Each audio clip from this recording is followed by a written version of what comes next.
Joli réglage.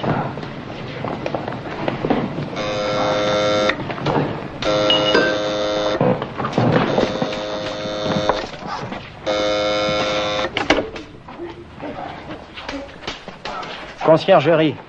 Madame, c'est Adrien. Madame, le monsieur qu'attend madame est là.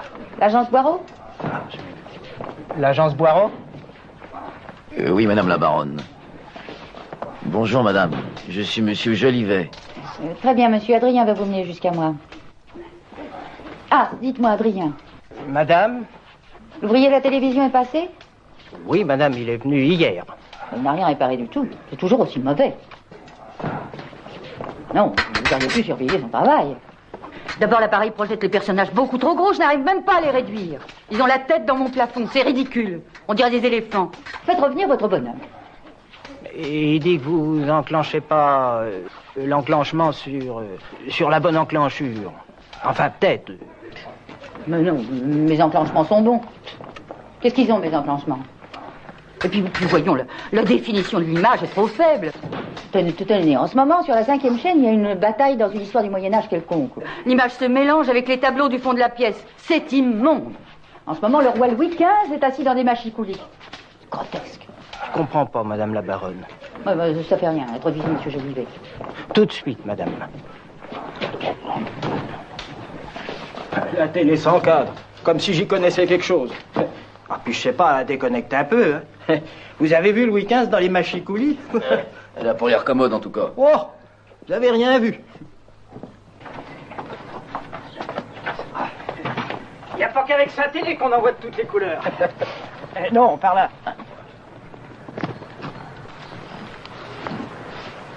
Oh, belle arme. Eh oui.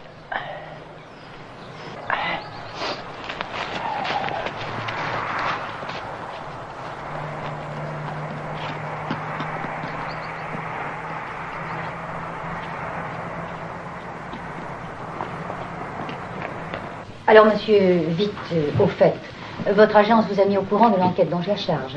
Absolument, madame la baronne. En l'absence du baron, parti ce matin chasser le tigre au Cambodge et qui ne rentre que ce soir, je puis vous donner de vive voix les précisions que vous souhaiteriez recueillir. Je regrette vivement de ne pas savoir monsieur le baron, mais madame la baronne saura sans doute me répondre aussi bien que lui-même. Vous êtes bien aimable. Parfait.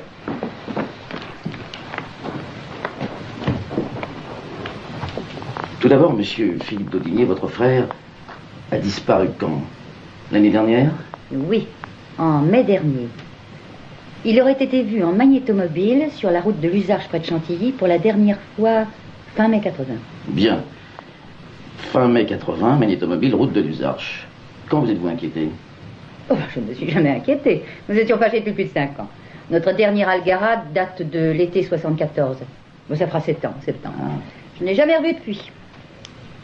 J'ai entendu parler de mon frère pour la dernière fois par les journaux, il y a 2 ans. Il était cité parmi les membres d'une mission scientifique qui partait pour Vénus. Monsieur, votre frère est un savant. Ça, il est, il faut le reconnaître, agrégé par tous les coins de la cervelle. Ça l'a rendu un peu fou, d'ailleurs. Cette mission pour Vénus, c'est parti, je crois. Oui, elle a fait le tour de Vénus, elle est revenue. Non, la question n'est pas là, c'est sans intérêt. Mon frère n'est pas parti, paraît-il. Bon, d'ailleurs, parti ou pas parti, tout cela, madame la baronne, puisqu'il a été vu depuis, on s'en fout. On s'en moque pas. Comme vous dites. L'important, je le répète, il a été vu sur la route de Luzarches près de Chantilly en mai dernier. Bien, vu plusieurs fois sur la route de Luzarches en mai dernier. Quelle fut, si je peux me permettre cette question, la nature de vos dissentiments? Mon frère a toujours été un sauvage, c'est tout. Il habitait ici avec nous à Sainte-Marie environ 15 ans. De 59 à 74. Bien. À Sainte-Marie, de 1959 à 1974. Après? Il occupait un appartement dans l'aile du Midi où il se claquemurait toujours agressivement pour travailler, paraît-il. Voici les documents que je viens de réunir sur lui et que j'allais joindre au dossier qui vous attend.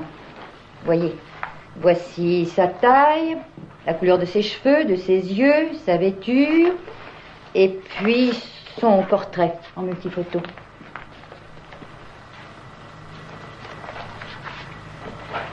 Figure sympathique. Si on veut. Vous êtes son aîné? Oui, de 10 ans. Ne dites pas que ça se voit, monsieur Jolivet, je le sais. Madame... Le baron Desbordes et moi-même recherchons mon frère pour faire cesser l'indivision de nos domaines et de nos biens, qui est grotesque et qui a assez duré. S'il est vivant, tant mieux, nous en partage. S'il est mort, ce sera dommage, nous pleurerons, mais nous saurons à quoi nous en tenir.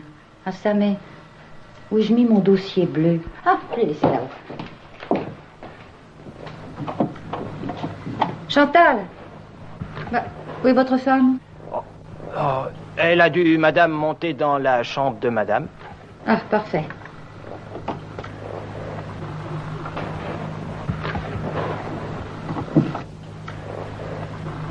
Ah, Chantal, dites-moi, Chantal. Madame la baronne me fait toujours peur à m'arriver comme ça par derrière. Oui, dites-moi, regardez donc dans ma chambre si vous ne voyez pas sur mon bonheur du jour ou ailleurs un grand dossier de carton bleu. Bien, madame. Un dossier bleu. Un dossier bleu, un dossier bleu. Je ne vois rien, madame. Ah, tenez, le voilà, il vous crève les yeux sur la table à thé. Oh, c'est ça? Eh oui, évidemment, apportez-le-moi. Faut être partout. Mon frère nous a donc quittés définitivement en 74. Rupture complète. Et il est allé vivre sur nos terres du Taulois, en Dordogne. Là, il a pu se livrer tout seul, tout son sou, à ses bricolages mystérieux. Mystérieux. C'est le moins qu'on puisse dire. Vous avez peur qu'il lui soit arrivé quelque chose au cours de ces bricolages? Exactement. Entrez.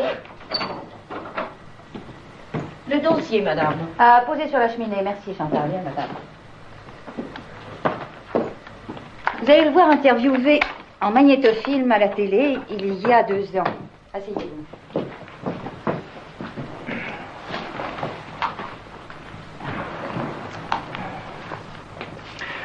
Philippe de Digné, d'abord, pourquoi n'êtes-vous pas parti avec vos camarades? Au départ, accaparé par des expériences personnelles. C'est lui, là? Oui. Et celui-ci, c'est Jean-Paul, un des cosmonautes qui ont fait le tour de Vénus. Ah bon, c'est après le raid, alors? Oui. Elles étaient en cours et je ne pouvais les lâcher sans une énorme perte de temps. 1 an, peut-être. Oh, oui. Voyez-vous, la science est une passion comme une autre. Là, vous allez la voir très bien. Quand un chercheur tient un problème, très vite, ce n'est plus le chercheur qui tient le problème. C'est le problème qui tient le chercheur. Écoutez bien ça. Depuis de longues années déjà, ces recherches accaparent toute ma vie. Vous entendez? Oui. Ce sont des expériences dangereuses? Aussi dangereuses qu'un départ dans le cosmos? Beaucoup plus dangereuse. Diable. Pour la société? Non. Pour l'expérimentateur. Ah oui. Ça, ce sont les risques du métier. Oui, il est vraiment sympathique. Si on veut. Je sais naturellement que vous n'allez rien vouloir nous révéler du sens de vos travaux. Décidément, mon cher, vous comprenez tout à l'avance. Il se fiche de moi par-dessus le marché, ça. Enfin, pas la plus petite indication. Il s'agit d'études atomiques, magnétiques. Non, je ne veux pas.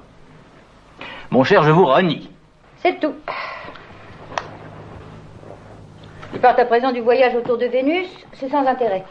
Enfin, il s'agit de quoi? Quelles sont ces recherches? Le peu que je sais, je vais vous le dire, vous trouverez le reste. Si vous pouvez. Mais il faut interroger le cosmonaute, ce Jean-Paul-là, il sait, lui. Impossible, il vient de repartir pour Saturne. Ah bon, c'est lui? Il ne sera de retour que dans 3 ans. Ah bah, il prend son temps. Eh oui, il faut vous contenter de ce que je sais. Mon frère, un hiver, ici, il avait à peine 19 ans. Découvrit là-haut dans les combles une caisse contenant de très vieilles paperasses. C'était toutes les compilations, tous les rapports, tous les travaux de notre ancêtre, François d'Audigné. François d'Audigné? Et que je vais vous présenter, venez avec moi. Voilà mon dossier, nous aurons tout. Tenez, voilà. François d'Audigné, notre arrière-grand-oncle, membre de l'Institut et propriétaire en son temps de ce domaine. La photographie par les rayons infrarouges, la mensuration de la force psychique sont de lui. Ce bureau, paraît-il, fut le sien. C'était selon la famille une sorte de fou génial, comme mon frère. Comme ça, il a pas l'air. Il a une bonne tête. Il vivait ici de 1868 à 1884, il y a environ 100 ans. C'est lui qui aurait planté ce cèdre énorme. Je le remarquais tout à l'heure. Donc, parmi ces vieux papiers, mon frère découvrit surtout un dossier volumineux. Le voici, ce dossier. Mais un peu vidé de son contenu. Seuls les premiers chapitres sont restés. On se demande pourquoi. Le reste a été brûlé par mon frère avant sa disparition. La grande erreur. De quoi traitait ce manuscrit? Voyez vous-même. La grande erreur réfutait, paraît-il, toutes les doctrines sur le temps et sur la lumière jusqu'ici établies. Qui dit cela? Mon mari, qui du reste n'y entend rien. Notre structure physiologique nous trompe. La matière est continue, mais l'homme ne percevant qu'un instant à la fois ne peut percevoir cette continuité. Oui. Alors là, j'avoue que j'arrive pas à suivre. Chacun son métier, monsieur. Cet ouvrage, quand mon frère le découvrit, fut pour lui un choc, une véritable révélation. Ah ben, il a de la veine. En somme, si je comprends quand même quelque chose, votre frère aurait travaillé sur les idées du professeur. Il aurait mis au point des recherches, celles qu'il évoque à la télévision. Précisément. Et il aurait tenté... cette émission date de quand? 2 ans. Et il aurait tenté, depuis précisément après mai 1980, une expérience qui aurait mal tourné. C'est cela ou qui aurait au contraire réussi? C'est-à-dire? En vérité, nous croyons qu'il s'agit d'expériences de dissociation, de passage dans la 4e dimension. Oh là là. Et où serait-il parti? Il serait passé sur un plan différent du nôtre, dans un autre univers, un autre temps. Quel autre temps? En bref, mon frère cherchait à réaliser le voyage dans le passé ou l'avenir, quoi. Il cherchait à remonter ou à descendre le temps. Ou alors là, moi je crois pas à tout cela. Nous sommes en 1981, mais tout de même... Qui sait? Madame la baronne, que monsieur votre frère ait risqué une expérience dangereuse, soit. Mais de là qu'il ait réussi à aller voir l'an 3000 ou la guerre de 1870, permettez-moi de rigoler. Rigolez, monsieur Jolivet, je vous l'accorde. Mais dans ce cas, retrouvez mon frère. Et madame la baronne, nous allons nous y employer. Et vous verrez que, mort ou vif, nous le retrouverons. Où est-il allé se perdre? Et ceci? Oh, ce sont 2 photos retrouvées à Taulois. Elles étaient tombées derrière un pupitre. Elles ont échappé ainsi à la destruction systématique de mon frère. C'est peut-être intéressant. Ça m'étonnerait, ce sont des photos ratées, un peu floues, probablement sans intérêt. Mais qu'est-ce que c'est que ça? C'est un acteur dans un film? Un film historique? Probablement, moi je ne le reconnais pas, regardez-le bien. Ce vieil homme chauve, en tout cas. Je ne vois pas de vedette qui ressemble à ça. C'est peut-être un figurant. Oh, c'est possible. Malgré le ripot brodé, regardez l'œil éteint. Ça sue la misère, non? Et sous clown. Voilà d'ailleurs qui ne m'étonne pas des relations de mon frère, les gens du cirque. C'était bien dans ses goûts. Il a photographié ses personnages dans des glaces que je ne connais pas non plus. Parfait. Je vais, si madame la baronne le permet, emporter ces documents. Emporter. La première, le vieux chauve, c'est un décor et des meubles de studio. Très beau d'ailleurs. Ah oui, oui. C'est une scène qu'on tourne, les candélabres sont allumés. L'autre, effectivement, semble prise dans les coulisses. Il est éclairé aussi à la bougie. Là, c'est probablement une panne de lumière. Oui. Ces artistes, sitôt retrouvés, pourront peut-être nous fournir leur témoignage. Celui-là, le paillasse, ne sera pas difficile à identifier. Le monde du cirque est assez limité. À présent, voici un document curieux. Cette photographie a été prise en 1875. La date est derrière. François d'Audigné est photographié ici devant des ancêtres, dans le salon à côté. Maintenant, regardez bien derrière lui. Ce petit pastel. Je crois que c'est un pastel. Ce tableau n'est pas parvenu jusqu'à nous. C'est une ancêtre? Je ne sais pas. Mon frère a fait tirer un agrandissement de ce tableau. Le voici. Cette dame l'intéressait? Oui. Pourquoi? Elle est jolie. Et pourquoi a-t-il tiré un second agrandissement du coin droit du tableau? Il a voulu lire la signature. Non, la signature est à gauche. Moreau le jeune. Ah oui, exact. Non. Non, il a photographié le coin droit, le millésime. Bon, on lit vaguement 1760 ou 80. À la mode de la robe, je dirais plutôt 1780. Que cherchait-il? La date. Curiosité d'amateur d'art. Oui, ou un but. Un cap à atteindre. Laissons l'imagination poète, madame la baronne. Lui, je vous le laisse. Comme vous voudrez. Et pourtant la cause de tout. Oui, mais il est mort il y a 100 ans. Enfin. Allons-y. Par où avez-vous commencé votre enquête? Par le château de Taulois. Nous la poursuivrons, si nécessaire, à Chantilly et à Luzarches. Je tiendrai madame la baronne au courant. Bon courage, monsieur Jolivet. Madame la baronne ne semble pas avoir très confiance à notre perspicacité. Si, monsieur Jolivet, la preuve, pardon. Permettez. Monsieur Jolivet s'en va, prévenez Adrien. Il l'attend sur le perron, madame la baronne. Très bien. La preuve, je n'ai pas discuté la très forte provision que vous m'avez demandé. À ce propos, monsieur Boireau a reçu mon téléchèque. Oui, excusez-nous, madame la baronne. Nous l'avons trouvé hier en rentrant de voyage. Parfait. Espérons que dans cette enquête, ce n'est pas la seule chose que vous aurez trouvée. Oh, madame la baronne. Rappelez-vous que cette affaire est un cas sans précédent, sans commune mesure avec aucune autre affaire. Voilà. Au revoir, monsieur Jolivet. Mes hommages, madame la baronne.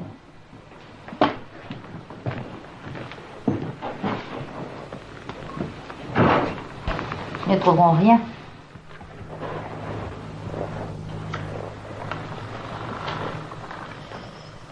Et je repasse la parole à Georges Decaune. Chers téléspectateurs, j'ajouterai quelques mots à notre rubrique du soir sur la vie parisienne. L'Académie française, en ce 4 mars 1981, a reçu sous sa coupole le chansonnier Georges Brassens. Les gendarmes qui, jadis, l'avaient, paraît-il, plus ou moins malmené, rendaient aujourd'hui les honneurs sur son passage. Les mannes de Villon et de Bruant s'en réjouiront. Mesdames, Mesdemoiselles, Messieurs, bonsoir. Nos émissions de 19h sont terminées. Je vous rappelle que ce soir, la 5e chaîne aura le grand plaisir de vous proposer Noix de coco de Marcel Achard, avec dans le rôle principal le vénéré doyen de la comédie française, Jean Marais. À ce soir.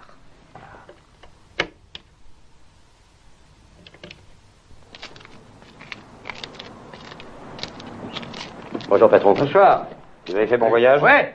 L'affaire du corbeau est réglée. Ah bah bravo, c'est pas comme ici. Ah, rien de neuf. Non, rien, on piétine. Ça devient long. Eh bien, à Tolois, on n'a rien trouvé.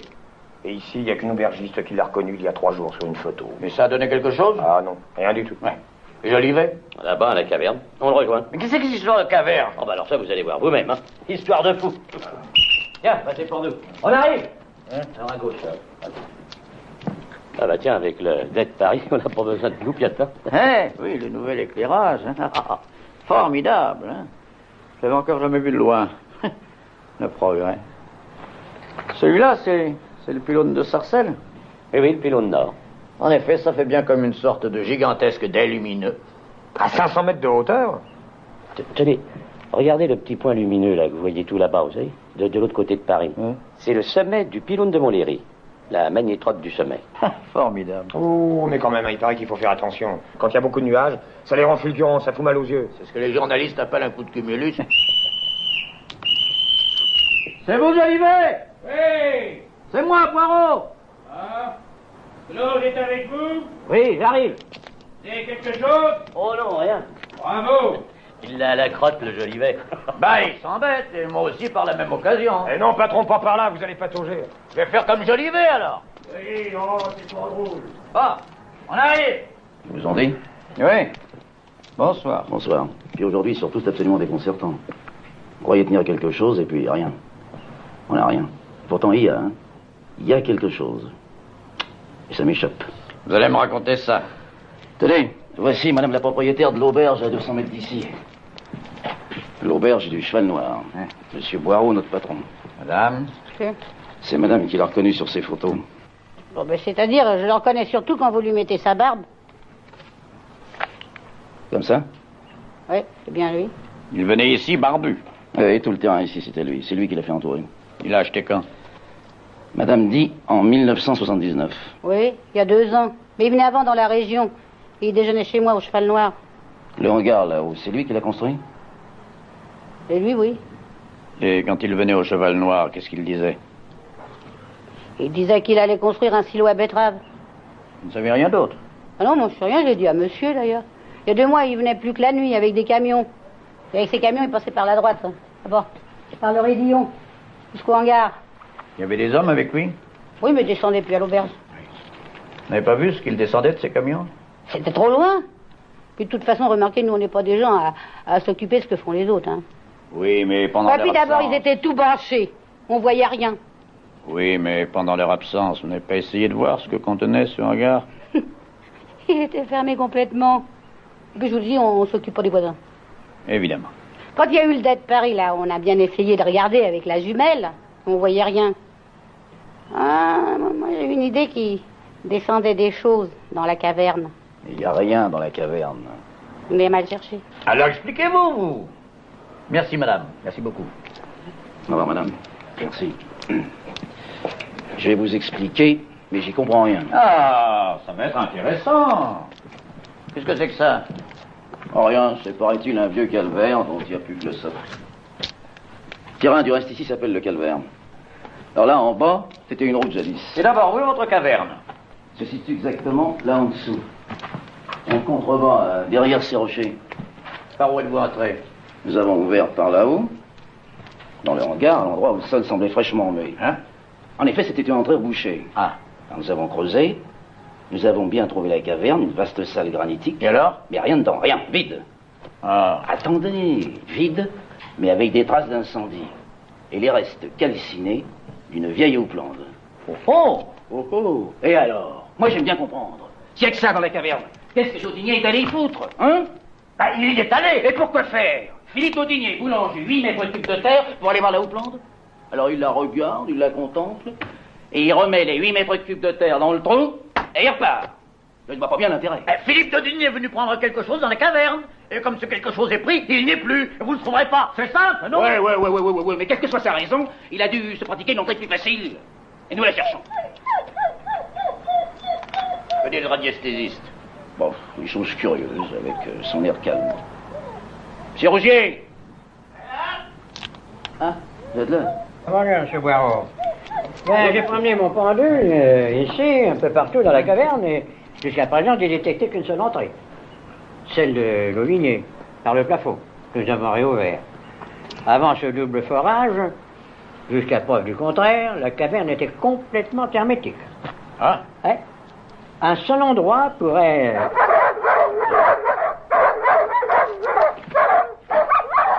Et eux, les chiens, qu'est-ce qu'ils prétendent? J'y arrivais, justement. Regardez-les. Après avoir flairé 20 pistes dans tous les sens, ils reviennent tous à se rocher. Et ils reniflent, et ils grattent, et ils jappent. Ils grattent comme si l'homme était là-dessous. Non, mais ils veulent peut-être indiquer que l'homme est passé par ce rocher. À travers? Mais non, en le déplaçant. Vous avez pris un coup de cumulus, vous? Rougier a détecté que ce bloc était complètement détaché des autres. Ouais, il est complètement détaché, je le dis. Vous voulez retirer mon molosse, s'il vous plaît? Hein? Allez. Allez. Merci. Oui, cette fissure. Hein? Presque régulière. Tout autour. Il est comme détaché de sa base. Il pourrait être mobile. Mobile? Oui. Un monolithe de 3 tonnes. Vous parlez d'un portillon? Mais il existe aujourd'hui des appareils à courant magnétique qui peuvent très bien faire pivoter. Mais où est le système qui le déplace? Vous avez vu des traces de treuil, des éraflures? Non, mais je vous signale les bords de la fissure. Complètement vitrifiés. Regardez. Curieux, hein? Et moi, dans la caverne, j'ai des influx d'une puissance exceptionnelle. Vous me faites du cinéma-fiction, tous les deux. Et d'abord, montrez-moi cette caverne. Je vous préviens, faut monter et redescendre. Et alors? Allons-y, je vous précède. Mais dans la caverne, par votre pendule, vous avez décelé qui? Dans la caverne? Oui. Ah, j'ai détecté la présence de plusieurs personnes, et plus particulièrement celle de votre homme. Le Philippe Jodinier? Oui. Bien dites-le. Mais je le dis. Ben, vous le dites, mais vous auriez pu le dire plus tôt. Oh. Quant au squelette, ça... Hein. Squelette? Ah oui, on a trouvé un squelette. Oh, vous énervez pas, il y a prescription. Squelette? Je vous dis, c'est pas une affaire pour vous.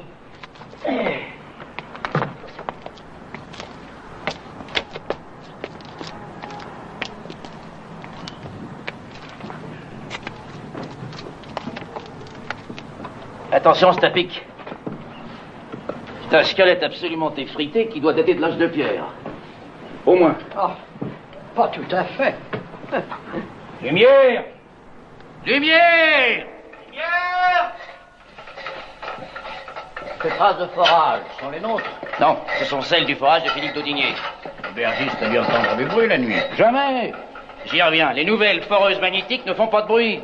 Les foreuses magnétiques sont encore exceptionnelles. Patron, Philippe Jodinier aussi est exceptionnel. Et voilà l'autre. Oxy par un mammouth probablement. Sous le squelette, des traces de calcination.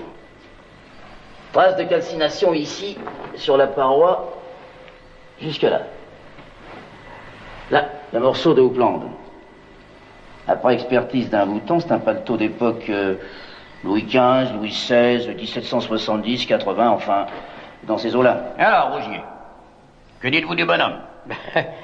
Je pense que M. Jolivet galège un peu avec son mammouth. Ouais. Mon pendule m'indique que ce squelette est vieux de 150 à 200 ans. Comme la Houppelande. Oui, c'est cousin. Pardon.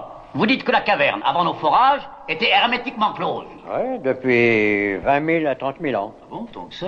Alors, comment ce bonhomme a-t-il pu venir mourir ici il y a 200 ans? Par où est-il entré? Et par où a-t-on apporté la Houppelande de Louis XVI? Cette Houppelande est peut-être la sienne. Mais le problème est le même. Par où sont-ils entrés tous les deux? Je vous le demande. Merci bien. Peut-être là. C'est le rocher que les chiens à l'extérieur viennent renifler.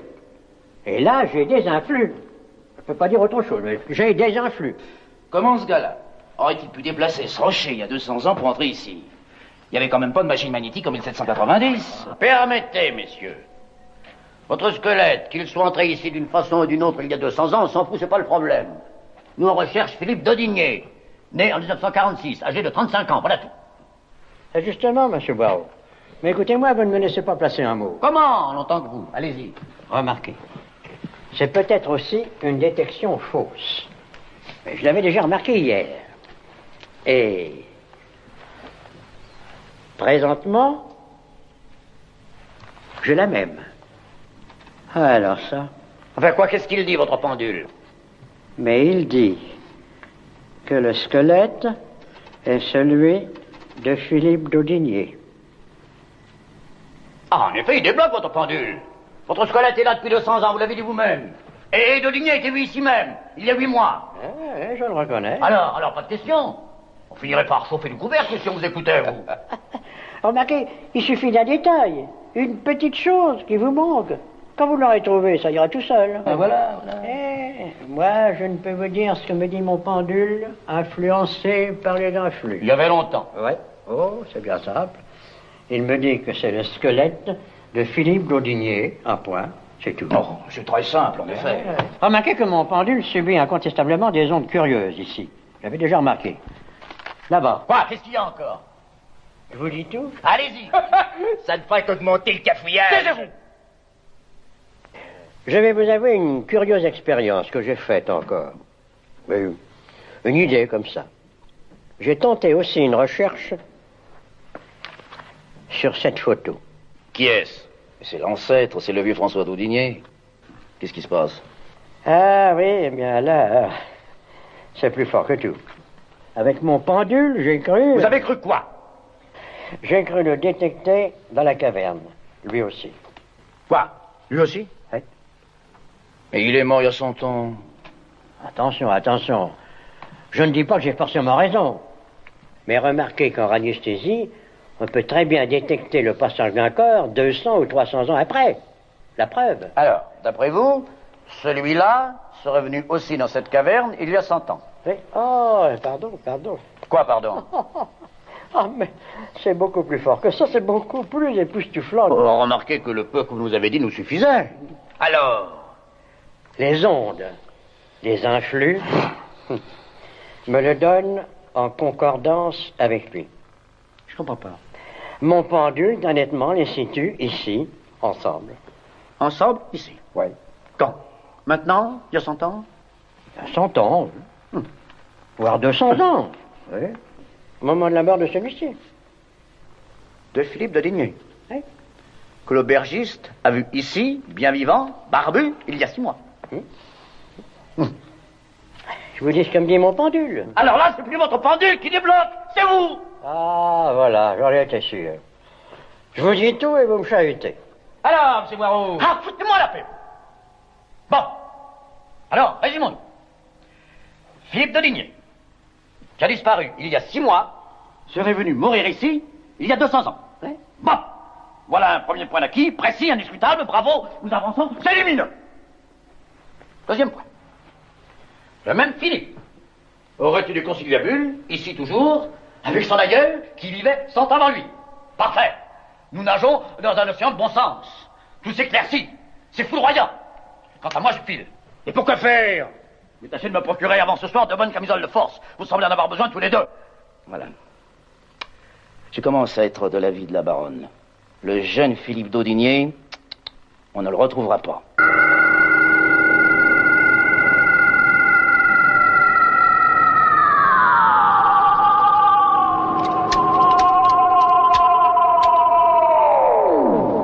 télégramme pour Madame la Baronne. C'est la moto du gendre? Évidemment, c'est pas la bécane de l'administration.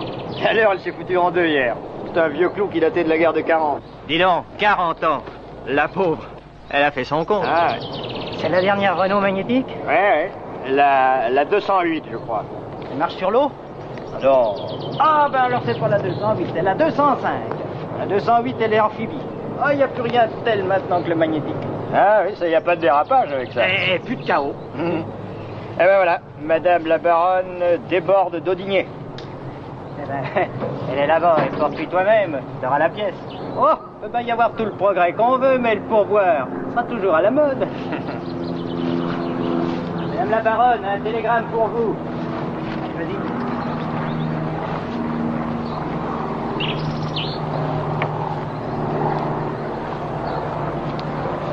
C'est ça, dis merci à la dame.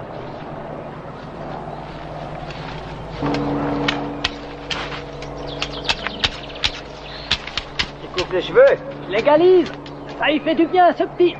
ce petit, il nous enterre à tous. Ah oui. Et puis il en a enterré d'autres. Il paraît qu'une fois, mon grand-père, quand il était gamin, il avait reçu un jour une claque de son père, qui était jardinier ici, parce qu'il avait voulu couper cet arbre pour s'en faire une badine. Eh ben, dis donc, ça c'est une claque qui aura servi à quelque chose. Dis donc, viens donc goûter à mon petit blanc. Ah, il était pas commode, il paraît, mon grand-père. Il avait perdu un pied à Malakoff. Alors on y avait mis un mollet en bois. Georges, venez voir.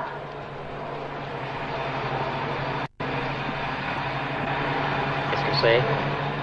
C'est Boireau, le détective. Il abandonne l'enquête. Zut.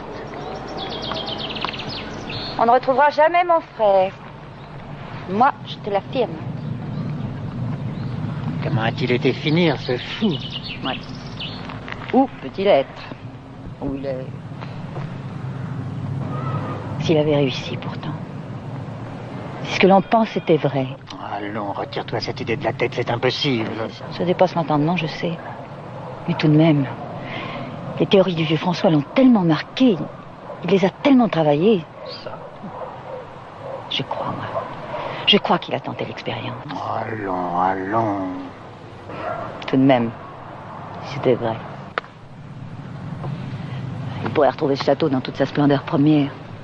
Quelle fantastique aventure. Ma pauvre femme. Mes amis, ma pauvre femme. C'est toi, idiot. Ah, mes amis, ma femme est folle. Complètement folle. À cause. Ah, je ne peux pas vous le dire, mais elle est folle.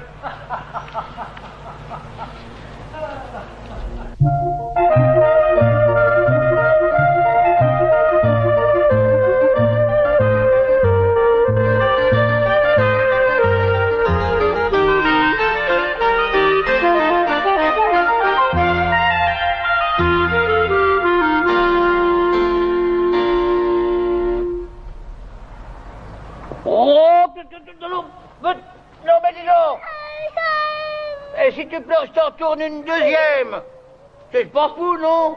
Oh, si c'est pas malheureux tout de même d'avoir une poche pareille, un englué comme ça, pour fils. Bourrique à Robespierre, va. Quoi, mais il a fait qu'il voulait couper l'arbre de feu, monsieur le comte, ce cosaque-là, pour s'en faire un bâton. Ah, que tu refales pas, hein? Et puis rentre à la maison. Allez, sinon tu iras te coucher sans dîner. Bourre-le. Firmin, le monsieur qu'on attendait. Oh.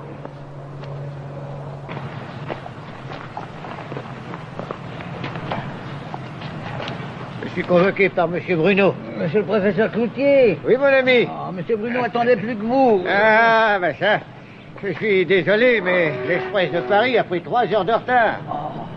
À chaque station, il y avait des discours, des fleurs, des Marseillais. Vous êtes célèbre, monsieur le professeur. Oh, c'était pas pour moi. Pour le général Boulanger, qui était dans mon train. Oh, je trépignais. Surtout moi qui ne suis pas boulangiste.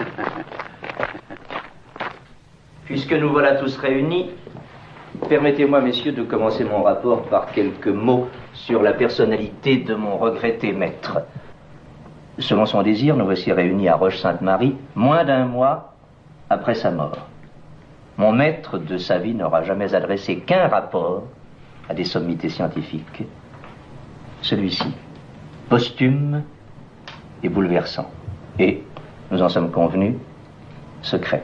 Mais dites-moi, en effet, monsieur Bruno, je crois. Oui, Bruno, monsieur le professeur, Jean Bruno. Vous êtes près de lui depuis... Depuis 12 ans, depuis 1873. Mais comment se fait-il, en effet, qu'il ne fit jamais de communication sur ses travaux? Il y a de quoi surprendre. Les consécrations, la gloire officielle, les honneurs, les titres ne l'intéressaient plus. Il travaillait pour lui-même, pour la volupté de la recherche. À quoi bon, disait-il, communiquer aux hommes le résultat de mes travaux? Ils s'en serviraient contre eux-mêmes. Le professeur Daudigné disparut 5 jours en décembre dernier. Exactement le 3 décembre 1884. 5 jours pendant lesquels il vécut l'aventure la plus invraisemblable qu'un homme ait jamais vécue depuis la création. Et il disparut physiquement, lui et un autre personnage, comme aucun homme ne disparaîtra jamais plus, bien certainement. Il reparut, je puis dire, au monde des vivants, dans la nuit du 8 au 9 décembre. Vers 10 heures du soir, il frappait à la porte d'une auberge sur la route de Chantilly, près de Luzarches, l'auberge du Cheval Noir, à 400 kilomètres d'ici. Aidez-moi, vous autres! Oh Dieu. On va essayer de... Lequel, parmi ces braves gens affolés, aurait pu se douter que la pauvre silhouette sans force qu'il relevait là, ce corps fragile de vieil homme, avait failli, en 5 jours, défigurer le monde.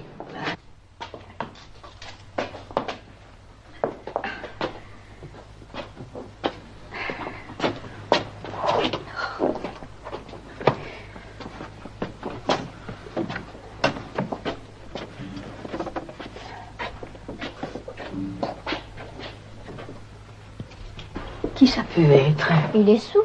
Les commentaires allaient leur train. Qui était-il? Un homme ivre? Oh non, pauvre homme. Avait-il été attaqué sur la route, renversé par une voiture? Non, là, oh non. Vous n'avez pas vu sa brûlure à la main? Sa pauvre main? J'ai mis dessus de la pomme de terre râpée. Qu'est-ce qui a bien pu lui arriver? Vous n'irez pas chercher le docteur? Si, demain matin.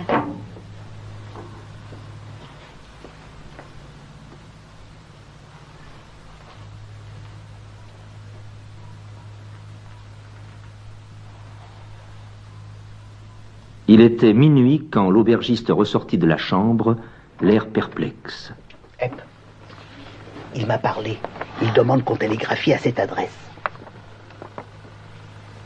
Monsieur Jean Bruno, manoir de la Roche-Sainte-Marie, par Sanche, Yonne. C'est son secrétaire. Il y a le texte. Tu peux lire?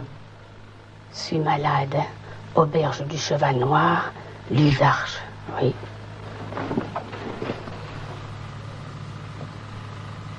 Il a un drôle de chapeau.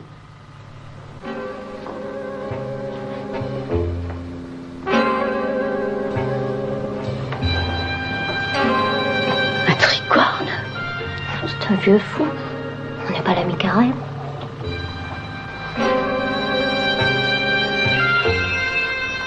Le chapeau qui intriguait si fort ces braves gens était celui-ci, en effet. Où avait-il pêché cela? Au matin, mon maître semblait avoir repris ses forces, et le fameux chapeau intriguait déjà moins les aubergistes, le professeur leur ayant expliqué qu'il venait de l'acheter chez un antiquaire de Chantilly. Il sort de chez un costumier de théâtre, il est tout neuf, ce fait. Au reçu du télégramme, je partis donc d'ici le 8 à midi, mais ayant dû changer 3 fois de train, emprunter 2 omnibus et un fiacre. Je n'arrivai à Luzarches que tard dans la soirée du lendemain.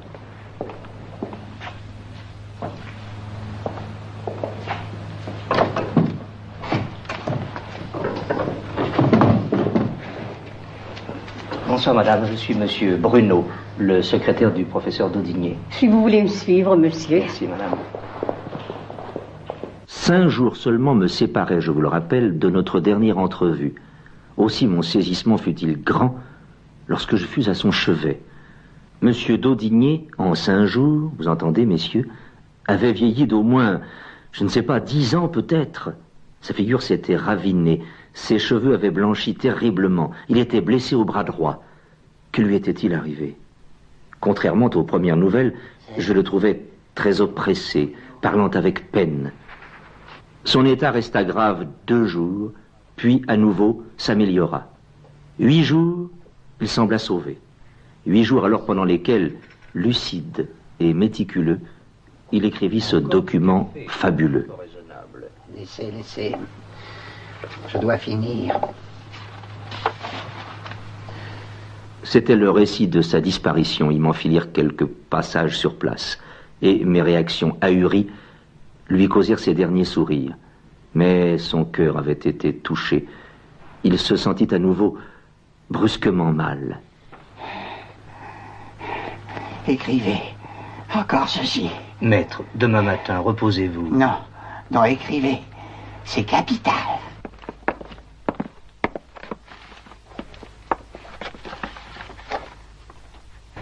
À toi, Maurice Pelletier. À toi, Maurice Pelletier, dont les lumineux calculs ont rapproché le monde scientifique des secrets de l'univers. À vous, cher Paul Fabrette, dont les études sur la relativité ont facilité si puissamment mes propres travaux. Vous prospectiez des sphères mathématiques si hautes, mon cher ami, que, vous étant trompé dans vos formules, vous fûtes le seul à vous en apercevoir après 10 ans passés dans la considération et les honneurs. Hommage soit rendu à votre intégrité.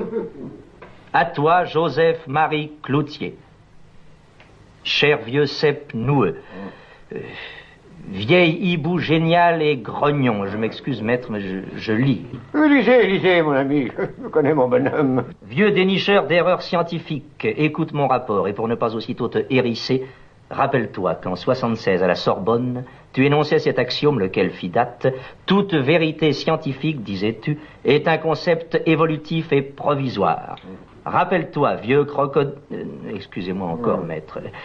Rappelle-toi, vieux crocodile barbu, et accepte ma mise en garde. À vous trois, je confie le récit de mon invraisemblable odyssée. Ne la divulguez jamais. Si vos recherches venaient à trouver les principes de mes théories, arrêtez, détruisez vos travaux. Et si vos émules, à leur tour, s'y fourvoyaient, sapez de votre autorité leurs expériences, dans l'intérêt du monde vivant et de sa sécurité.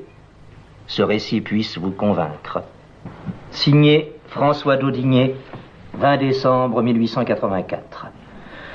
Il s'endormit et ne se réveilla plus. Il payait de sa vie l'incroyable odyssée qu'il nous relate dans ces pages. Impartialement, messieurs, avant encore d'ouvrir ce document, je dois vous rapporter les faits dont je fus moi-même le témoin la veille de sa disparition. Le 2 décembre dernier, le professeur et moi nous trouvions ici, à côté, dans le laboratoire des réfractions. Les réfractions?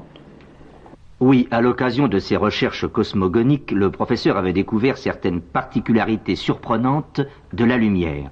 Et depuis 2 ans, secrètement, il travaillait à une idée, folle en apparence, et pourtant réalisable. Augmentez, Bruno. Encore. Augmentez. Il cherchait à détecter les réfractions anciennes dans le teint des glaces. C'était une question de périodicité à établir.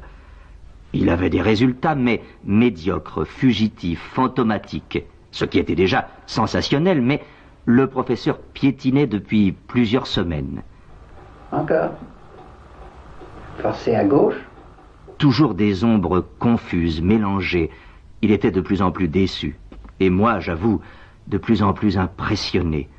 Nous semblions animer des spectres.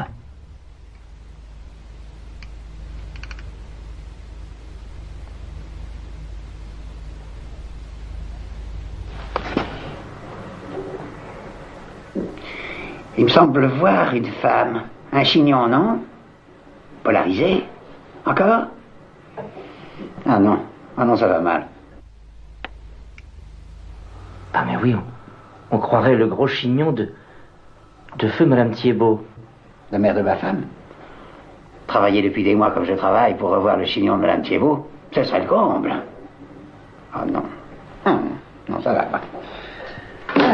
Restons-en là. Mauvaise journée. Il eût pu dire journée mémorable, mais pouvait-il prévoir la visite qui, à l'instant même, lui advenait? Une visite? Il s'en risquait rarement à Sainte-Marie. Les journalistes, les correspondants n'étaient jamais reçus. Depuis 2 ans, on n'avait vu personne. Qui arrivait donc là?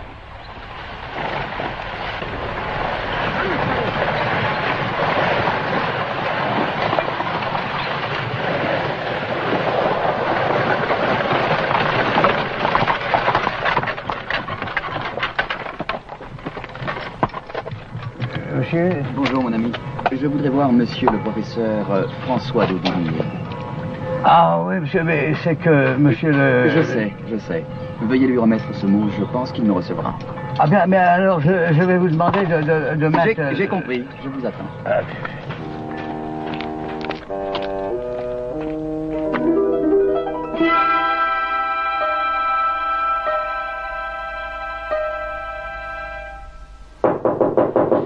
Ah, la barbe. Bruno, allez voir ce que c'est.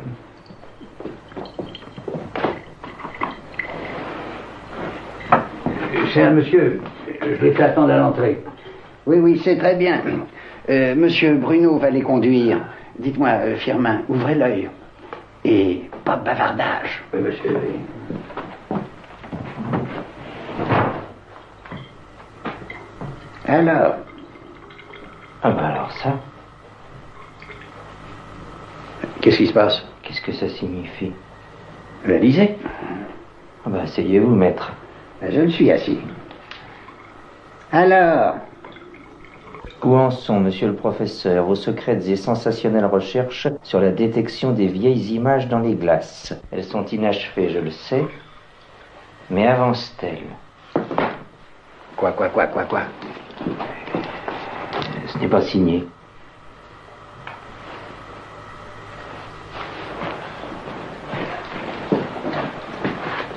C'est le type là-bas? Certainement. Qu'est-ce que ça veut dire? À part vous, personne n'approche mes travaux depuis 10 ans. Et moi, je ne vois personne. Je le sais. C'est pourquoi je ne comprends pas. C'est alors qu'il fit cette réflexion, apparemment sans intérêt. On dirait mon neveu. Mon neveu Jean-Loup. Et ce type-là se vante de savoir que je patauge. Elle est raide, celle-là.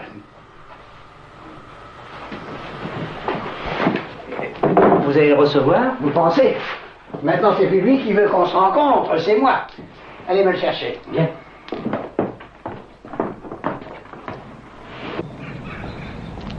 Le visiteur que je rejoignis un instant plus tard près du jeune chêne était un homme encore jeune, visage ouvert et sympathique. C'était exact, il ressemblait à Jean-Loup, le jeune neveu du professeur. Cependant qu'il se répandait aimablement en phrases louangeuses à l'égard de mon maître, il ne me précisait nullement les raisons de sa visite. Je remarquai la coupe bizarre de ses cheveux. L'homme devait être un étranger. Il portait une curieuse serviette de matière et de forme peu usitée. Singulier personnage. Puis-je donner un ordre à votre domestique? Mais je vous en prie. S'il vous plaît, pouvez-vous me garder précieusement ma valise? Vous me la remettrez lorsque le professeur m'aura désigné ma chambre. Vous comptez, monsieur, coucher ici? Je le pense, oui. Si le professeur m'invite. Évidemment. Je pense qu'il m'invitera. Ah. C'est ici, n'est-ce pas? Il connaissait le chemin. J'étais impatient d'écouter l'entretien. Je n'aurais pas donné ma place pour un voyage en ballon. Je m'excuse, monsieur le professeur. Je m'excuse surtout auprès de monsieur. Mais je désirerais avoir un entretien absolument privé. Ce qui, en clair, veut dire que mon secrétaire est trop. Mon cher. Veuillez m'excuser encore, monsieur Bruno. Tiens, il savait mon nom. Alors ça... Avant de monter m'enfermer dans ma chambre, éberlué, vexé, je vins ici même me laisser tomber un moment dans ce fauteuil. Il connaissait mon nom. Il connaissait les travaux secrets du professeur. Quel était cet étrange garçon? Aujourd'hui, je sais. Et vous allez savoir aussi. À lire ces lignes, on pourrait penser que mon maître, près de la mort, avait perdu la raison. Il n'en est rien. La vérité, a dit l'éminent professeur Cloutier. Concept évolutif et provisoire, oui, je sais, je l'ai dit, oui. Nous allons en avoir, messieurs, une preuve bouleversante. Voici le récit du professeur d'Audigné. Luzarches, le 10 décembre 1884. Le départ de tout fut l'entrevue que j'accordai à l'homme dont Bruno vous parlera par ailleurs. De cette entrevue extraordinaire, je me rappelle tous les termes, tous les détails. Le dialogue qui va s'engager entre nous, mon cher maître, embarrasserait bien un romancier qui aurait à l'écrire. Parce qu'il aurait du mal à rendre la conversation vraisemblable. Et qu'il passerait tout de suite auprès de son lecteur pour un dément ou pour un idiot. Voilà qui promet. Je vous écoute, monsieur. Mais je m'attends donc à tout. Ce qui vous arrive, certainement pas. Et vous allez voir, monsieur le professeur, qu'il vous suffira d'un instant de réception phonétique pour avoir les yeux tout ronds. Il s'exprimait curieusement. Non, un instant, d'abord. Qu'est-ce que ça veut dire? Vous avez entendu parler de prétendues recherches que j'effectuerais sur la détection des images dans les vieilles glaces? Oui. Idée géniale, à laquelle je... Non, pardon, doutez-vous, ces précisions, ces prétendues précisions.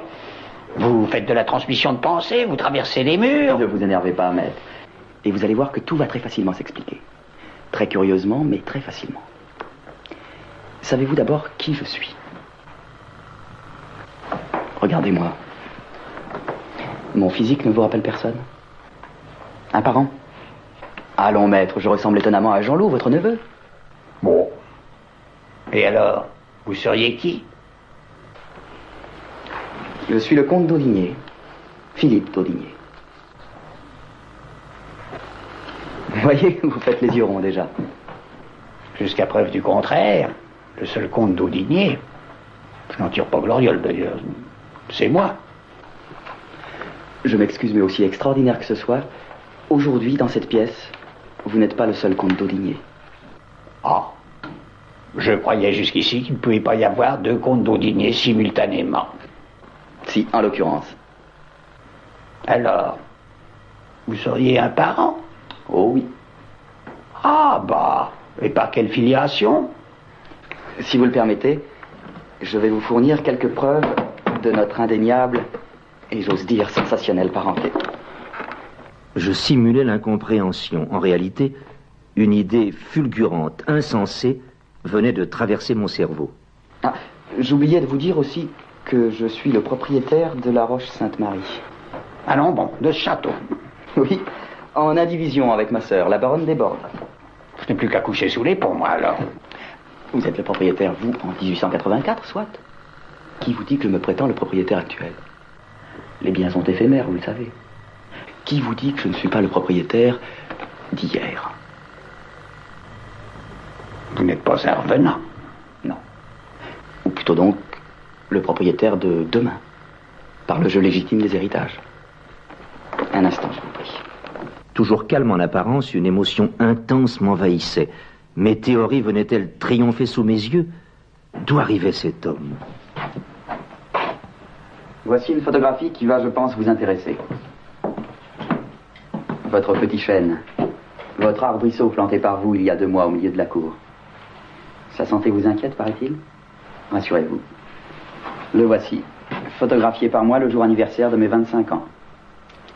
20 mètres de hauteur, 4 mètres de tour à la base. Et il a encore grandi depuis. C'est un trucage? Ce serait en ce cas un trucage en relief. L'angle est pris d'ici. Votre bureau est toujours là, conservé, vénéré, avec la panoplie de vos décorations. Elles y sont toutes. La tête me tournait. Il y avait de quoi. Je prononçais bêtement. Le voyage dans le temps est impossible. Ah non, maître. Cher grand aïeul, pas vous. Ce sont vos propres théories qui m'ont servi de base. C'est grâce à vous que je suis ici. Vous tenez, rangé là, dans ce meuble fermé à clé, votre traité sur la régression écliptique, la grande erreur. Couverture bleu ciel, titre en lettres anglaises au gros crayon bleu.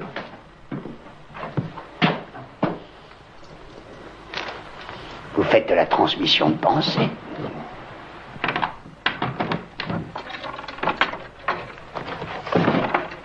Voilà, personne ne l'a lu, pas même Bruno. Vous le dites dans votre journal. Et cela, est-ce de la transmission de pensée? Regardez votre traité, maître, avec sa couverture presque neuve. Le revoici. Rongé par les rats, abîmé, poussiéreux. Sortant de la malle où je l'ai découvert ici, là-haut, dans les combles du grenier, en juin 1966.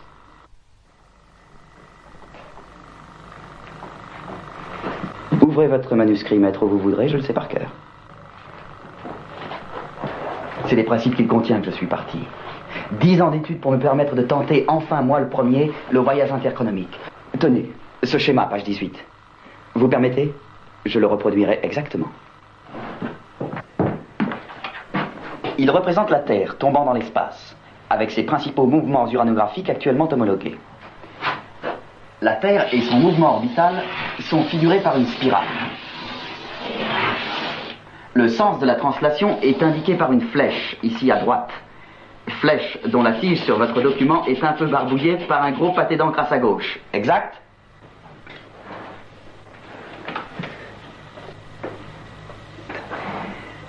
Exact. Le mouvement de marche de la Terre est figuré par des cercles qui s'interpénètrent. Oui. Merci. Et il s'élançait à présent dans l'exposé de ma conception nouvelle sur le temps, théorie que jusqu'ici, je me croyais seul à connaître. Précession, balancement de l'écliptique.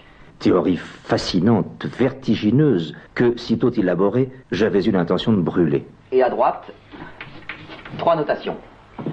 Passé, présent, futur. Et vous énoncez page 16, c'est le chapitre 3, chapitre capital. Vous énoncez, l'univers que nous croyons voir est un leurre. Notre structure physiologique nous trompe. Les mondes de toutes les époques... Vous avez la distraction des grands savants, maître. Vous n'avez pas mis d'ess à époque. Les mondes de toutes les époques existent simultanément. Comme dites-vous, toutes les gares d'une ligne de chemin de fer existent en même temps. C'est nous qui, emportés dans un convoi à sens unique, le convoi du temps, ne voyant qu'une gare à la fois, croyons que la gare précédente n'existe plus et que la gare suivante n'existe pas encore. Passé, présent, futur constituent en réalité une spirale compacte et continue dont nous ne percevons que les globes successifs qui la composent. J'ajouterai une image personnelle. Tel pour un film, nos yeux imparfaits ne nous laissent voir sur l'écran qu'une seule image à la fois, alors qu'en réalité, des milliers d'images se succèdent et continuent d'exister. Film, écran, qu'est-ce que c'est que ça? Je vous expliquerai. Oui, dites-vous, le temps est une matière, une quantité, dans laquelle l'homme ne sait se mouvoir que dans un sens. J'abrège. Vous concluez, chapitre 4, page 19 ou 20... Non, 19. C'est dans cette spirale continue qu'il nous faut réaliser notre régression rotative et translationnelle pour retrouver les mondes que nous croyons révolus. Votre hypothèse était juste. Je suis là. Oui, la tête me tournait. Elle aurait pu me tourner à moins. Cet homme arrivait de l'avenir. Vous prétendez arriver d'où? Ou plutôt de quand? J'ai quitté, compté en heures cosmiques, l'an 1980, approximativement il y a 18 heures. J'ai réalisé ma régression sur place, par dissociation, toujours selon vos principes, chapitre 12 de la grande erreur. J'ai mis 860 secondes pour remonter ce siècle, puis de l'usarche ici, en tortillard et en patache, j'ai mis 17 heures. De l'usarche? Oui. J'ai remonté les 96 ans qui nous séparent. Vous savez comment? En quel endroit? Dans une caverne, maître. Et oui, j'ai repris votre idée de la caverne, elle était bonne. Mes prospections radiesthésiques m'avaient fait découvrir près de l'usarche la caverne idéale. Vaste salle granitique, murée depuis des millénaires, la route était libre. Voici le plan de cette caverne. Voyez, c'est à 5 mètres sous terre. Ici, le chemin d'accès. Là, des rochers naturels que j'ai truqués. L'un d'eux tourne à présent sur un bras magnétique et camoufle l'entrée de la caverne. La caverne, et au fond, la chambre de voyage, avec mon bloc chronomique dans l'anfractuosité. C'est, à peu de choses près, le chronoscaphe que vous aviez prévu, maître. Le revoilà, photographié par moi dans son antre. Je l'ai baptisé mon poisson chinois. C'est une photo en relief. Oui, mon oncle. J'avais brusquement devant les yeux la réalisation concrète de mes rêves. J'avais écrit en effet qu'il faudrait placer l'appareil dans un endroit vierge de toute présence vivante depuis des centaines d'années, une grotte millénaire par exemple, pour qu'en remontant le temps, l'appareil ne risquât pas de se heurter à des êtres ou des objets qui se seraient trouvés là avant lui. Je ressentais l'émotion qu'aurait pu éprouver Denis Papin devant une locomotive ou Archimède devant un bicycle à pédales. Personne en 1980 ne soupçonne ma réussite. On doit me rechercher à l'heure actuelle à Tolois ou à l'Usarche, puisque toutes les époques existent en même temps. Toujours d'excite François d'Audigné. Ma sœur surtout doit me rechercher pour l'indivision de nos biens. Je la connais, ma chère sœur. Vous seriez qui par rapport à moi? Vous n'avez pas d'enfant. Mais votre frère Hubert a eu 2 fils, Jean-Paul et Jean-Louis. Jean-Paul a eu lui-même 5 enfants, dont un idiot. Oui. Hélas pour l'idiot. Je suis Philippe, le petit-fils de l'idiot. Vous semblez heureusement de rien lui devoir. Merci. Ainsi, mon hypothèse sur la cellule serait exacte. J'en suis la preuve. Quand j'écrivais... Chapitre 8. Merci. La matière organique est constante, continue comme un ruban sans fin et indépendante d'elle-même. J'avais raison. En cela réside votre immense découverte. Je pouvais, moi, en remontant moins d'années, me rencontrer gamin. Oui, peut-être. Mais vous le dites, le bout d'un long ruban replié peut aller rejoindre, croiser, toucher une autre partie de ce ruban. J'étais brusquement dépassé par la réalisation de mes idées dont je n'étais plus d'ailleurs au fond très certain, et que ce soir, ce galopin semblait bien mieux tenir que moi. Alors, vous pourriez me parler de votre siècle, de la vie, du progrès? Oui. Des guerres? Oui, bien sûr. Croyez-moi, vous êtes plus heureux ici. 1885, 90, 95, c'est la belle époque. Regardez seulement ces documents. Voici le XXe siècle finissant. Les autos se touchent en bas, les hélicoptères se touchent en haut. Ce sont des voitures, ça? Ah, elles ont changé de forme. Oui. Elles ont la forme de l'œuf. Eh ben bravo. Pour la résistance à l'air, c'est parfait. Aérodynamique, oui. Mais j'ai dit 100 fois à De Dion, il construit des voitures, on dirait des buffets Henri II. Oh ben dites donc, ce qu'il y en a des voitures. On les distribue gratuitement. Elles sont l'une dans l'autre. Souvent, oui. Et ça, vous dites l'hélicoptère. C'est un véhicule qui vole. J'en ai inventé un exactement pareil. À part qu'il n'a pas d'hélice, pas d'aile et pas de moteur. Et ça vole? Non, mais ça volera. Je vous expliquerai. Quelle ville! C'est monstrueuse. C'est Paris? Non, c'est Saint-Flour, en 1977. Sapristi. Et la guerre, c'est le jeune Guillaume II qui veut nous attaquer, n'est-ce pas? Oui, mais non, le conflit n'est pas imminent. 1885, je vous le répète, c'est la belle époque. Le fâcheux, c'est que on ne le voit pas quand on est dedans. Je vais tout de suite au plus curieux. En 1980, chez nous, c'est à peu près la paix. Ah oui. En cette fin du XXe siècle, un palliatif joue. Les antagonismes nationaux ont été distraits par des ambitions plus hautes. Plus hautes, lesquelles? Il y a eu des conflits en 1976, mais ils se sont passés ailleurs. Ailleurs? Oui. En 1976, on s'est battu sur la Lune. Qu'est-ce que sur la Lune, vous fichez de moi? Absolument pas. Chaque hégémonie a voulu le même morceau de la Lune. Et comme les gosses, il a pris le morceau que je voulais. Et on se bat. Mais comment y va-t-on sur la Lune? C'est presque le but de Jules Verne. Je crois rêver. Alors on s'est battu sur la Lune. Eh oui. L'homme est aussi petit qu'il est grand. Hélas. Tenez. Voici une photo prise de la Terre pendant les hostilités de 1976. Mais qu'est-ce que c'est que ça? Un nuage derrière la Lune. Ah ben oui, derrière. Je vois. C'est la poussière lunaire, propulsée par les éclatements atomiques, pendant la grande bataille, dans la mer de la Sérénité. Ils ont dû arrêter de se battre, ils ne se voyaient plus. Un combat de mitrons dans un océan de farine. Oh, c'est idiot. Complètement. Je vous expliquerai tout cela petit à petit. Je crois rêver. Mais enfin, vous, pourquoi avez-vous tenté cette randonnée si monstrueusement dangereuse? Maître, vous êtes une des causes de mon voyage. J'ai voulu vous apporter l'hommage des découvertes dont vous étiez le père. J'ai travaillé comme un forcené, secrètement. Et voici la réalisation de 2 de vos théories. Le voyage dans le temps et celle-ci, si poétique.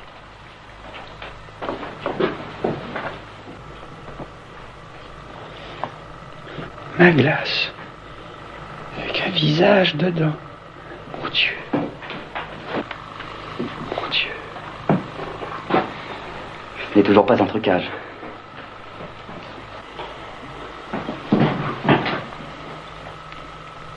L'image est faible, mais d'époque Louis XVI, ne l'oubliez pas. Vu de 1980, c'est loin.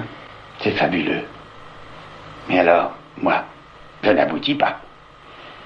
Vous abandonnez. Je reste en plan, zut.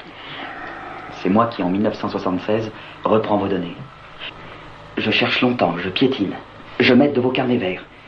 Et brusquement, en 1978, j'ai une idée claire, simple. Une idée plexiglacée, comme on dit chez moi.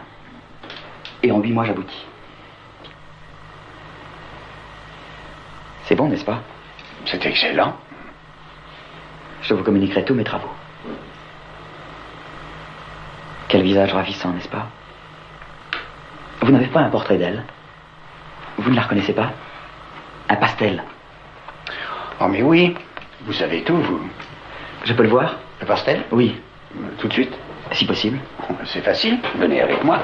Oui, oui, les rubans bleus. C'est le petit pastel de Moreau le jeune. Le voici là-bas. Vous permettez?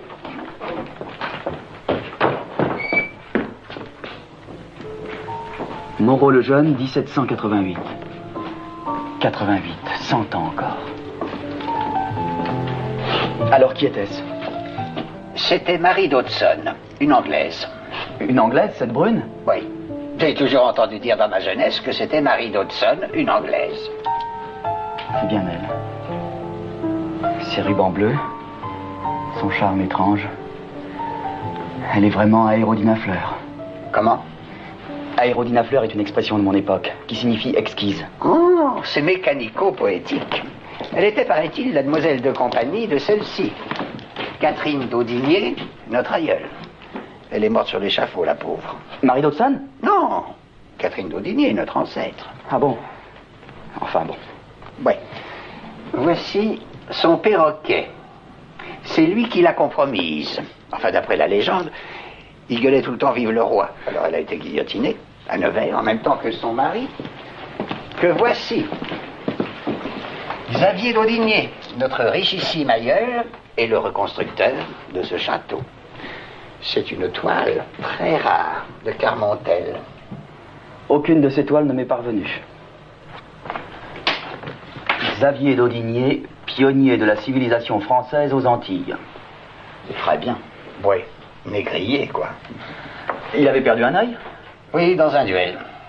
Ses marins l'appelaient Coco Belleuil, mais pas devant lui. Une brute, quoi. Non, il était artiste, paraît-il, un mélange. Alors, Marie Dodson n'a pas été guillotinée? Si ça peut vous faire plaisir quand vous le répète, non. Elle est repartie pour l'Écosse.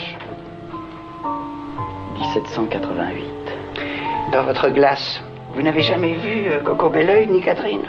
Non. La belle Marie est mon image la plus lointaine. Après, le miroir reste vide. 1788, c'est loin de 1990. Ben oui, ça fait 192 ans, vous êtes à mi-chemin. Bon, ben, regagnons mon bureau, cette pièce est froide.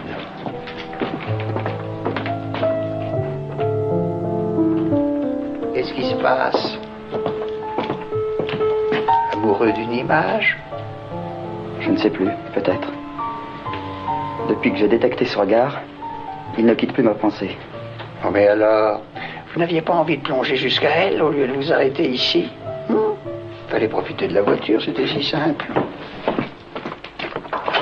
Folie pour folie. Me devait d'abord de vous rejoindre. Bon. Puis n'était pas certaine la date? 1780, 88. Et oui, en vous trompant de date, vous risquez de la trouver en train de sauter à la corde.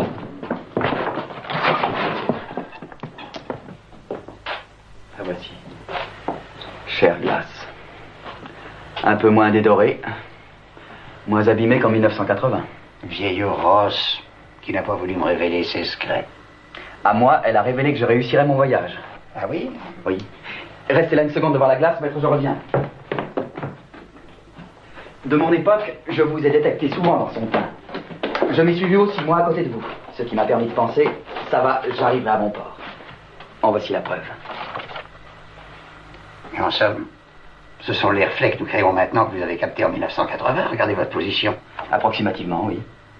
Vous êtes à droite, je suis à gauche. Et en somme, les appareils de l'avenir nous regardent par ce trou d'ombre. Probablement.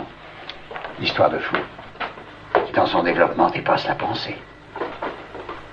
Tenez, gens de l'avenir, captez aussi ce reflet-là.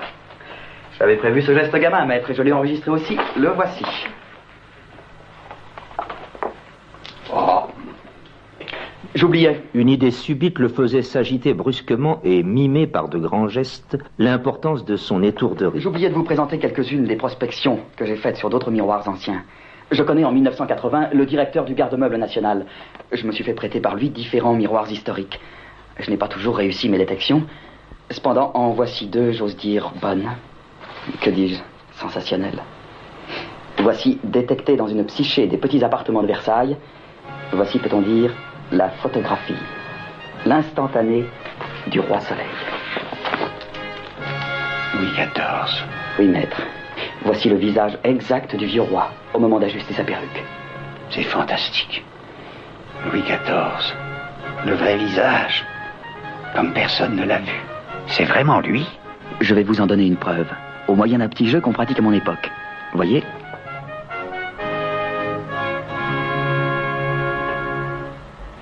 Puis Philippe me tendit solennellement une seconde image, une photographie toujours, représentant, réfléchi faiblement dans une glace piquée, ternie, un acteur maquillé de grossière façon, une sorte de clown. Qui est-ce? Voici, dans la jalousie du barbouillé, voici Molière. J'étais bouleversé. Molière lui-même, maquillé mais lui-même. Le vrai visage de Louis XIV. Les siècles n'allaient plus garder leur secret. Dans le miroir d'argent du musée d'Alexandrie, nous pourrons connaître enfin la ligne authentique du nez de Cléopâtre. C'est une féerie, la science. Mais j'étais bientôt tiré de mes réflexions par la voix de Philippe. Lui aussi était dans un rêve. Il regardait ma glace et il me dit: Vous verrez, d'ici en 1885, 100 ans plus tôt que chez moi, nous allons détecter des réfractions plus définies, plus nombreuses aussi qu'en 1980, plus lointaines. C'est une glace d'époque fin Louis XV et... Qu'est-ce qu'il y a? Je comprends pas. Vous avez dit vous verrez, je verrai quoi? Oui. Vous avez le... Eh oui, dans mon bagage. Vous avez l'appareil à des... Et vous ne le dites pas? Qu'est-ce que je fais en ce moment? Ah non, faites attention à mon cœur. Vous êtes cardiaque? Je vais le devenir. Où est-il? Vous l'avez là, mais allez me le chercher. Allez me le chercher, que je prospecte ma glace, mon Dieu. Du calme, maître. Du calme, vous demandez du calme quand je vais m'aller. Allez, courez, je vous attends ici à pied d'œuvre. Vous voulez qu'on vous aide? Non, maître, je connais la maison. Non, il vous faut de la place, Attendez, je vais vous faire de la place. Vous verrez, elle contient de très belles images. Voulez-vous me foutre le camp?